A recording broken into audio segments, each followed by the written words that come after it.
రైతు సోదరులకి మరియు పశు ప్రేమికులందరికీ నమస్కారం. గత 2-3 సంవత్సరాలుగా మనం అబ్జర్వ్ చేసినట్లయితే పాడి పరిశ్రమ పట్ల చాలా ఆసక్తి అయితే చూపుతున్నారు. చాలామంది ఈ రంగంలోకి రావడానికి ఇష్టపడుతున్నారు.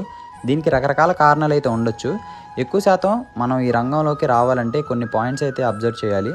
అంటే నన్ను చాలామంది అడుగుతూ ఉంటారు, మీరు చేశారు కదా, ఎలా ఉంటుంది, ఈ రంగంలోకి రావచ్చా అని అడుగుతూ ఉంటారు. నేనైతే ఎవరిని డిస్కరేజ్ చేసి వద్దు ఈ రంగంలోకి రావద్దు, ఇలా ఉంటుంది అలా ఉంటుంది అని నేనైతే ఏం చెప్పను.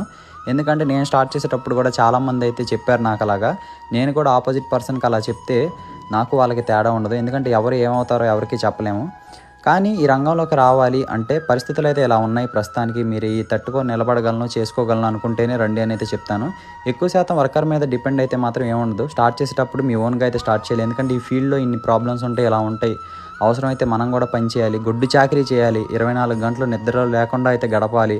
గేదెలు మొత్తం 12 గేదెల దాకా మీరే హ్యాండిల్ చేసుకోగలను అనుకుంటేనే దిగాలని అయితే చెప్తాను.